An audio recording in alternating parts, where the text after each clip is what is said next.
제30장.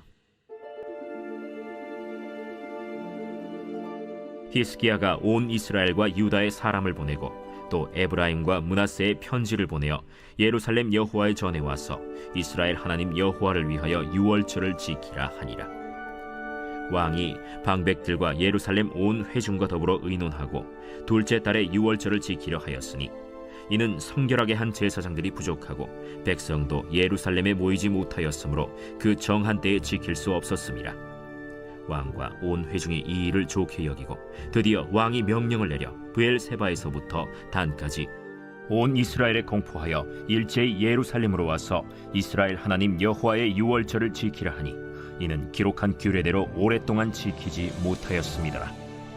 보발꾼들이 왕과 방백들의 편지를 받아가지고 왕의 명령을 따라 온 이스라엘과 유다에 두루 다니며 전하니 일렀으되, 이스라엘 자손들아, 너희는 아브라함과 이삭과 이스라엘의 하나님 여호와께로 돌아오라. 그리하면 그가 너희 남은 자 곧 아수르 왕의 손에서 벗어난 자에게로 돌아오시리라. 너희 조상들과 너희 형제같이 하지 말라.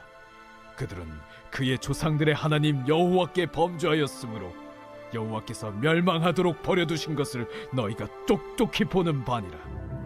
그런즉 너희 조상들같이 목을 곧게 하지 말고 여호와께 돌아와 영원히 거룩하게 하신 전에 들어가서 너희 하나님 여호와를 섬겨 그의 진노가 너희에게서 떠나게 하라. 너희가 만일 여호와께 돌아오면 너희 형제들과 너희 자녀가 사로잡은 자들에게서 자비를 입어 다시 이 땅으로 돌아오리라. 너희 하나님 여호와는 은혜로우시고 자비하신지라. 너희가 그에게로 돌아오면 그의 얼굴을 너희에게서 돌이키지 아니하시리라. 보발꾼이 에브라임과 므낫세 지방 각 성읍으로 두루 다녀서 스불론까지 이르렀으나 사람들이 그들을 조롱하며 비웃었더라. 그러나 아셀과 므낫세와 스불론 중에서 몇 사람이 스스로 겸손한 마음으로 예루살렘에 이르렀고 하나님의 손이 또한 유다 사람들을 감동시키사 그들에게 왕과 방백들이 여호와의 말씀대로 전한 명령을 한 마음으로 준행하게 하셨더라. 샬롬, 평안한 한 주 보내고 계신가요? 오늘 본문은 히스기야 왕이 백성들에게 예루살렘에 모여 유월절을 지키자고 초청하는 장면인데요. 이스라엘의 신앙이 무너졌던 시대에 예배를 회복하는 감격의 순간을 보여줍니다. 오늘 말씀을 묵상하면서 우리 교회에서 진행될 기도의 자리, 예배 초청의 자리를 자연스럽게 떠올려보게 되었는데요. 오늘 저와 R&B 성도님들께 주신 이 말씀을 함께 묵상하며 우리에게 속삭이는 주님의 음성에 귀 기울이는 시간이 되기를 소망합니다. 오늘 본문의 사건은 남유다의 히스기야 왕 통치 초기에 일어났던 일입니다. 그동안 이스라엘의 성전은 오랫동안 방치되었고 우상 숭배가 있었습니다. 유다 백성은 하나님과의 언약 관계를 상징하는 유월절을 완전히 잃어버린 상태가 되었지요.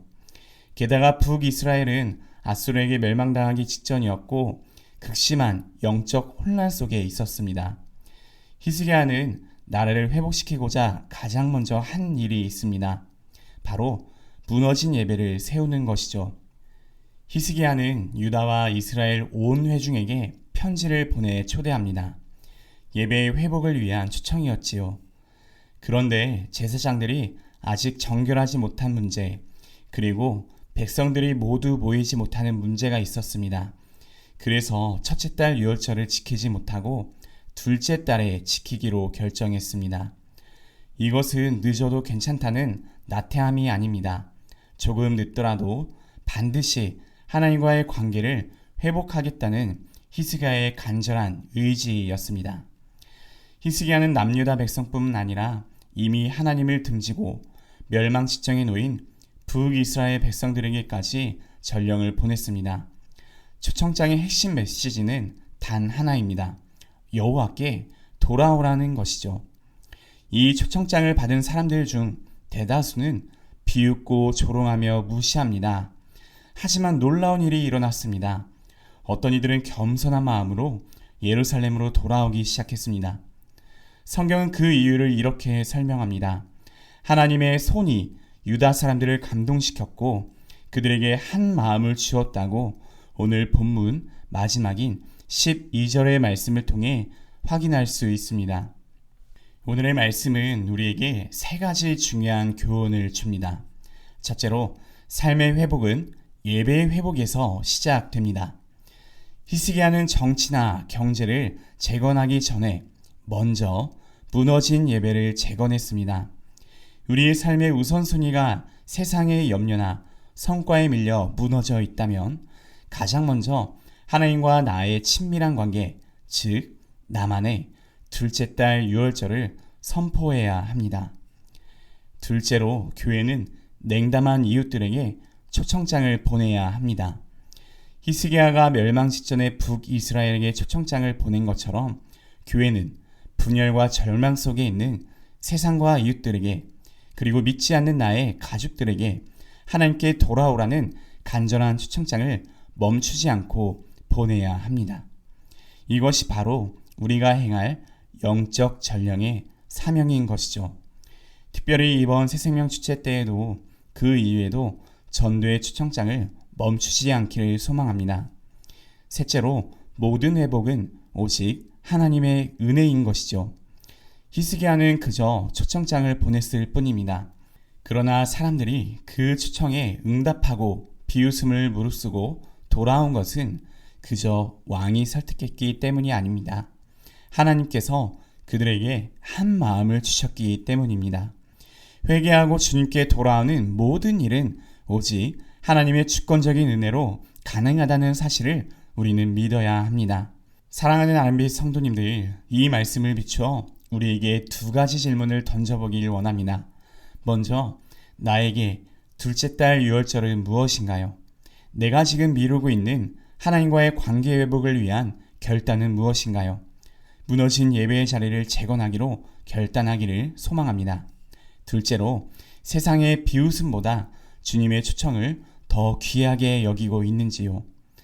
세상이 나의 헌신에 대해서 나의 경건함을 조롱할지라도 겸손한 마음으로 주님 앞에 들어와 예배의 자리를 끝까지 인내하며 지키는 용기를 선택하길 원합니다.